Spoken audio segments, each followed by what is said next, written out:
ఆంధ్రప్రదేశ్కి హైదరాబాద్ లేని లోటు ఇప్పటికీ వెంటాడుతోంది. ప్రభుత్వాలు 10 ఏళ్ళు అయిపోయినాయి. వాస్తవంగా హైదరాబాద్లో ఏంటంటే మనోళ్ళు గెలిస్తే ఎమ్మెల్యేలందరికీ అక్కడ ఒక్కొక్క ఫ్లాట్ ఇస్తారు. అందులో వాళ్ళ కార్యకలాపాలు నడుస్తూ ఉంటాయి. వీళ్ళు ఎక్కడెక్కడి నుంచి రాష్ట్రంలోని ఏ మూల నుంచి ఉన్న గెలిచినటువంటి వాళ్ళు అయినా సరే హైదరాబాద్లో వేరే ఇల్లు అద్దెకి తీసుకుని ఇదంతా చేసుకుంటే బోల్డ్ అంత కాస్ట్ అవుతుంది. ఎందుకంటే కార్యకర్తలు వస్తుండాలా, నాయకులు వస్తూ ఉంటుంటారు, వాళ్ళందరినీ కలవడానికి అదంతా. అంటే ఒక పెద్ద ఇల్లు తీసుకోవాలి. హైదరాబాద్ లాంటి చోట అట్లాంటి పెద్ద ఇల్లు అంటే పాత రోజుల్లో 50,000 లక్ష రూపాయలకి దొరికేవి కాదు. అట్లాంటి అద్దెకి తీసుకుందాం. ఎందుకంటే ఊరి చివరిని తీసుకోలేరు. ఊరి మధ్యలో తీసుకుంటే కనుక ఆ స్థాయిలో కనీసం ఒక 4 బెడ్రూమ్ హౌస్ అనుకోవాలి. 3 బెడ్రూమ్ 4 బెడ్రూమ్ హౌస్ అది తీసుకుంటే దగ్గరగా 1,00,00,000-1,50,000 రూపాయలు అద్దె. ఆ ఎమ్మెల్యే జీతం కింద వచ్చేదంతా దానికే పోతుంది. పైన మెయింటెనెన్స్ ఇదంతా చూసుకుంటే ఒక 4-5 లక్షలు అయిపోతుంది. బాగా తిప్పలు పడుతూ ఉండేవాళ్ళు. మంత్రులకి అదే పరిస్థితి ఉంటుంది.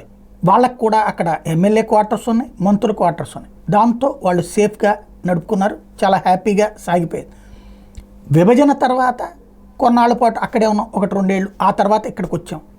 అప్పటి నుంచి ఇప్పటికి కూడా హెచ్ఆర్ఏ అలవెన్స్ తీసుకుని ఎమ్మెల్యేలు అది నడుపుకోవాల్సి వస్తుంది తప్పించి లేవు. అప్పట్లో చంద్రబాబు గారు ప్లాన్ చేసినటువంటిది అమరావతిలో ఎమ్మెల్యే క్వార్టర్స్. అప్పుడు పూర్తిగా జగన్ వచ్చాక దాన్ని శాంతం వదిలేశారు. విశాఖ రాజధాని అన్న పేరుతో అక్కడ కట్టించే కార్యక్రమం అంటే అది అసలు ఎటు కాకుండా పోయింది. ఓవరాల్గా గత 10 ఏళ్ల నుంచి గెలిచిన ఎమ్మెల్యేలకు ఒక పెద్ద కష్టం నష్టం ఏంటయ్యా అంటే సొంత డబ్బులతో ఏదో ఒకటి అద్దెలకి తీసుకుని నడుపుకోవాల్సినటువంటి పరిస్థితి వచ్చింది. కొంతమంది అయితే అసలు పట్టించుకోలే. అసెంబ్లీకి వచ్చేసేసి వెళ్ళిపోతూ ఉండేవాళ్ళు. వాళ్ళ నియోజకవర్గానికి ఓ ఇల్లు అనే కాన్సెప్ట్ లేదు. వాళ్ళు అక్కడే ఉంటుంటే ఒక బెనిఫిట్ ఉంటుంది. వాళ్ళ కోసం వస్తారు, వచ్చిన వాళ్ళు, వాళ్ళని కలవడానికి వచ్చిన వాళ్ళు. ఇప్పుడు అసెంబ్లీ సెషన్స్ అప్పుడు ఎమ్మెల్యేలు వస్తుంటారు. వాళ్ళ కోసం ఎక్కడ ఉంటారో తెలియకుండా ఏ హోటల్లోనూ ఉంటే వీళ్ళందరూ రాలేరు. జనం మామూలుగా మన ఎమ్మెల్యేని చూసుకోవాలి, కలుసుకోవాలని వచ్చేవాళ్ళు ఉంటారు.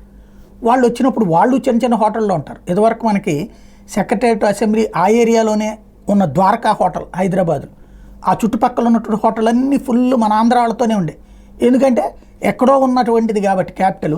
ఇక్కడి నుంచి మన వాళ్ళందరూ వెళ్ళి ఆ ఎమ్మెల్యే క్వార్టర్లకు దగ్గరలో ఉండేటటువంటిది తక్కువ రేట్లో ఉండేదని అందరూ ద్వారకాకి పోతూ ఉండేవాళ్ళు అనమాట. అట్లాంటిది ఇక్కడ అవకాశాలు పెరుగుతాయి. ఇప్పుడు ఎమ్మెల్యే క్వార్టర్స్ నిన్న స్పీకర్ అయ్యన్న పాత్రుడు చూసొచ్చి 300 కోట్ల రూపాయలు ఇప్పుడు అడిషనల్ ఖర్చు కాబోతుంది.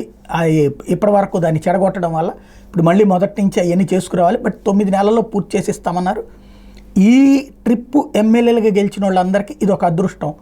అలాగే మంత్రుల క్వార్టర్స్ సంగతి కూడా వేగంగా జరగాల్సిన అవసరం ఉంది.